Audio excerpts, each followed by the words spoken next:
बाळ, फ्रीजमधून श्रीखंड काढ ना. आम्ही पूर्वी घरीच बनवायचो श्रीखंड. त्याची चवच वेगळी होती. आता काय सगळं रेडीमेड.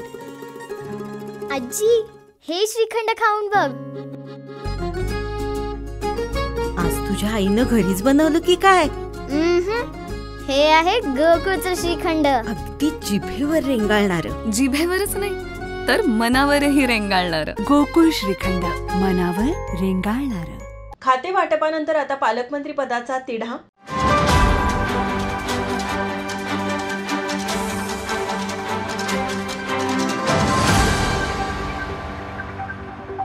महायुती सरकारने एक हाती सत्ता मिळवली. त्यानंतर मंत्रिमंडळ खाते वाटपाचा गोंधळ झाला.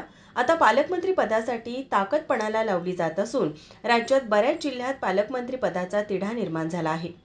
कोल्हापूर पालकमंत्री पदाची ही तीच अवस्था आहे. गेल्या 6 दिवसांपासून मंत्रिमंडळाचा शपथविधी झाला तरी खातेवाटप झाले नव्हते. अखेर शनिवारी रात्री उशिरा खातेवाटप करण्यात आले. कोल्हापुरातून हसन मुश्रीफ यांना वैद्यकीय शिक्षण मंत्री तर शिंदे सेनेचे प्रकाश आंबेडकर यांना आरोग्य मंत्रीपद देण्यात आलं. तसेच भाजपच्या चंद्रकांत पाटील यांना उच्च व तंत्र शिक्षण मंत्रीपद देण्यात आले. आता कॅबिनेट मंत्रीपदानंतर जिल्ह्यात पालकमंत्रीपद कोणाला मिळणार याची उत्सुकता लागून राहिली आहे. राज्यातील महाविकास आघाडीचे सरकार कोसळल्यानंतर एकनाथ शिंदे यांनी भाजपच्या मदतीने महायुतीचं सरकार स्थापन केलं. या सरकारमध्ये कोल्हापूरचं पालकमंत्रीपद शिवसेनेचे दीपक केसरकर यांना मिळालं.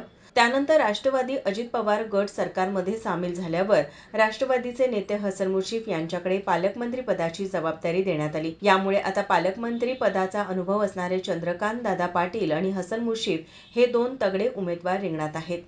तसेच नव्याने मंत्री झालेले प्रकाश आंबेडकर यांनी शिवसेनेचे सर्वाधिक 3 आमदार जिल्ह्यात असल्याने पालकमंत्री पदावर दावा केला आहे. आता जिल्ह्याचं पालकमंत्रीपद कोणाला मिळणार हे पाहणं महत्त्वाचं ठरणार आहे. चंद्रकांत पाटील यांनी पुण्याचे पालकमंत्रीपद मिळावे यासाठीही ताकद लावली आहे. परंतु पुण्याचे पालकमंत्रीपद मिळाले नाही तर कोल्हापूरच्या पालकमंत्रीपदासाठी भाजप आग्रही भूमिका घेणार आहे.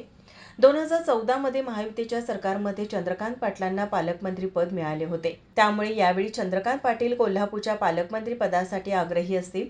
या सर्व पार्श्वभूमीवर वरिष्ठांकडे कोणाची ताकद लागणार आणि जिल्ह्याच्या पालकमंत्री पदाची माळ कोणाच्या गळ्यात पडणार याकडे संपूर्ण जिल्ह्याचं लक्ष लागून राहिलं आहे. ब्युरो रिपोर्ट, माझा महाराष्ट्र न्यूज, कोल्हापूर.